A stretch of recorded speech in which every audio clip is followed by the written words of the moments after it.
Assalamualaikum warahmatullahi wabarakatuh. Alhamdulillah atas rahmat Allah subhanahu wa ta'ala kita bisa berjumpa kembali dalam keadaan sehat. Selamat berjumpa kembali dengan Mbah Bro. Salam bahagia kepada para netizen, baik yang di Indonesia maupun mancanegara, yang di Malaysia, Singapura, Brunei Darussalam, Hong Kong, India, Arab Saudi, dan Belanda. Bagi Anda yang mungkin saat ini sedang sakit, mudah-mudahan segera diangkat penyakitnya. Bagi Anda yang sedang mencari pekerjaan, mudah-mudahan segera mendapatkan pekerjaan yang Anda inginkan. Bagi Anda yang sedang dilanda permasalahan, mudah-mudahan segera mendapatkan solusinya. Bagi pasangan yang belum punya momongan, mudah-mudahan segera mendapatkan momongan. Pada video kali ini, saya akan menyampaikan ulasan mengenai dunia dana amanah. Kita akan mengulas dan memahami bersama tentang karakteristik orang-orang yang dijadikan pemimpin paguyuban atau komunitas pemburu dana amanah. Nah, ada yang lebih seru, yaitu orang-orang yang menjadi lakon dalam perburuan dana amanah. Jangan gentayangan kemana-mana, simak videonya sampai selesai ya. Mungkin bangsa Indonesia ini sepakat bahwa masing-masing anak bangsa begitu dilahirkan di dunia ini memiliki amanahnya sendiri-sendiri sesuai dengan terah dan talentanya masing-masing. Jadi tidak heran apabila belakangan ini tumbuh dan bermunculan beberapa paguyuban atau komunitas dengan format harta amanah di berbagai daerah di Indonesia. Bahkan banyak di antaranya berkolerasi dengan jaringan mereka yang ada di luar negeri. Seperti layaknya komunitas lainnya, selalu ada pengurus atau pimpinan tertinggi yang mereka segani dan mereka patuhi apapun fatwa dan pendapatnya. Malah ada yang bersedia mati untuk membela kebenaran sang pemimpin mereka. Oleh karena loyalitas mereka kepada sang pemimpin, namun tidak sedikit pula komunitas tersebut hanya sekedar tameng untuk menjaring uang dari sponsor atau dari anggota yang mereka jaring. Begitulah yang sampai sekarang terjadi di Indonesia. Adapun basis-basis yang digunakan adalah sebagai berikut.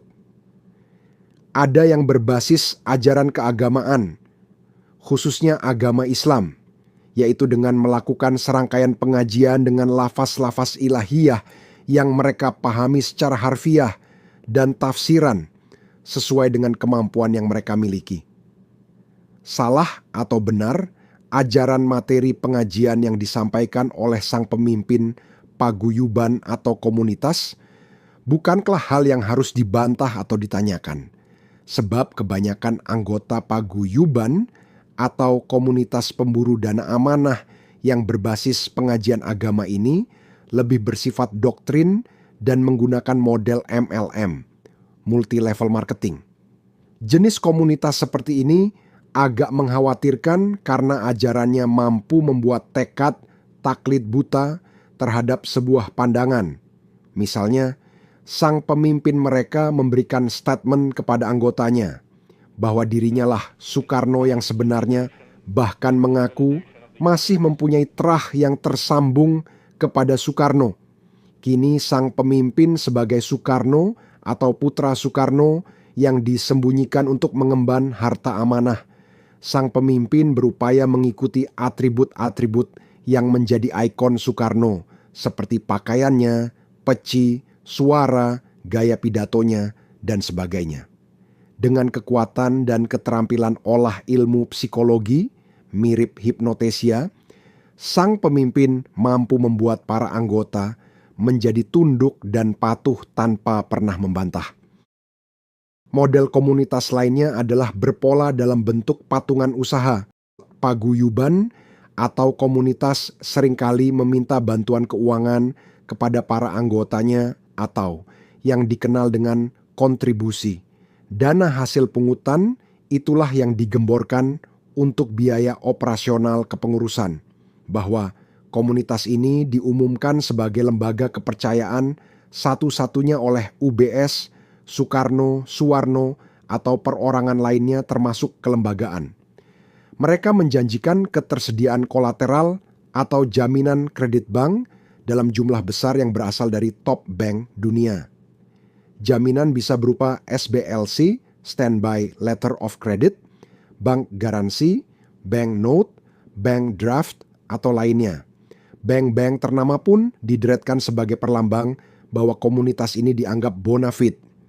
Sepintas memang iya, karena dalam tahap awalnya akan selalu meminta agar klien mereka menyediakan fasilitas credit line, yang ditandai dengan terbitnya Bank Confirmation Letter (BCL) bahwa memang kredit line-nya sudah disetujui oleh bank. Ada lagi yang menyediakan MT 132 arah, 2 arah sebagai jaminan, asalkan pihak bank beneficiary, penerima, dapat menyiapkan ICBO irrevocable confirm bank payment order atau semacam jaminan dari bank penerima. Begitu komunitas ini melakukan SWIFT MT 799 pre-advice kepada bank penerima beneficiary. Lalu ketika proses berjalan, klien diminta untuk menanggung biaya SWIFT, notaris, dan sebagainya. Komunitas pemburu harta amanah lainnya adalah yang berbasis klinik, mistik, dan percaya pada permainan alam ghaib. Jenis komunitas harta amanah ini percaya bahwa Indonesia memiliki gudang emas dan gudang logam mulia mahal lainnya, seperti platinum, batu permata, harta karun, dan sebagainya yang tersebar di berbagai wilayah. Gudang-gudang tersebut dijaga oleh eyang-eyang yang memang sudah teruji sakti mandraguna. Hebatnya keyakinan mereka atas kesaktian sang eyang, sehingga satelit secanggih apapun milik manusia termasuk Amerika Serikat tak akan mampu mendeteksinya. Bahkan mereka juga percaya bahwa harta-harta mahal dalam gudang bisa mereka pindah-pindahkan secara goib kemana saja dan kapan saja mereka mau.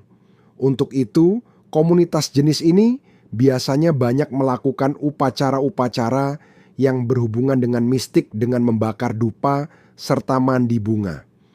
Komunitas harta amanah ini banyak hadir dengan menghadirkan contoh-contoh batangan emas, uang kertas dari berbagai negara, dan sebagainya. Hanya saja, begitu diajak untuk bertransaksi, mereka selalu minta uang untuk keperluan ritual sesajen, baik berupa sapi, kerbau, atau sesajen lainnya. Setelah itu, baru sang klien dapat melihat gudang emas seperti yang mereka janjikan. Walaupun berbeda-beda karakter, komunitas harta amanah ini memiliki kesamaan dalam aspek komunikasi yang mereka bangun. Ciri khas mereka bersifat low contact. Mereka selalu mengatakan bahwa Amerika Serikat dan dunia memiliki utang kepada Indonesia yang sudah jatuh tempo. Mereka selalu mengatakan bahwa merekalah penerus harta amanah yang diberikan mandat oleh Soekarno. Lalu ada juga yang mengatakan bahwa harta amanah sudah ada sejak sebelum Soekarno lahir. Jadi harta amanah tidak tergantung kepada Soekarno. Hal lain yang sering mereka sebut bahwa pemimpin merekalah yang memiliki tanda-tanda khusus. Ciri-ciri khusus mereka garis bawahi dan mereka tonjolkan, tetapi hanya mereka yang paham apa tanda-tanda khusus yang mereka maksudkan. Soal tanda khusus ini, yang paling ditonjolkan sebagai penegasan lambang dan penguatan sang tokoh pemimpin komunitas.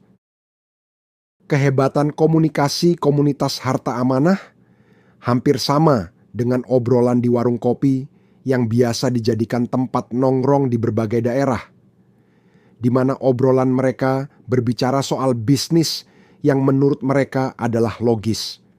Mereka bicara dan menjual percakapan apa saja yang mereka mau. Kalau perlu emas di puncak Tugu Monas pun, mereka sertifikatkan sebagai bisnis yang mereka bicarakan. Semuanya menjadi terang benderang dalam obrolan warung kopi yang kemudian diterjemahkan dan membuat doktrinasi dengan berbagai dasar dan argumentasi. Masyarakat Indonesia yang masih banyak hidup di bawah garis kemiskinan menjadi sasaran empuk jenis komunitas begini.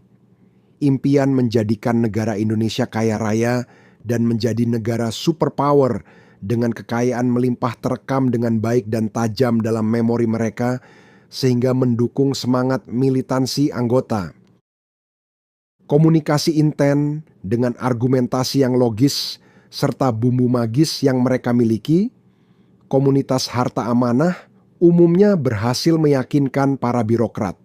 Banyak di antaranya yang sudah menandatangani perjanjian kerjasama dengan lembaga dan institusi pemerintahan dengan dalil untuk kemakmuran rakyat.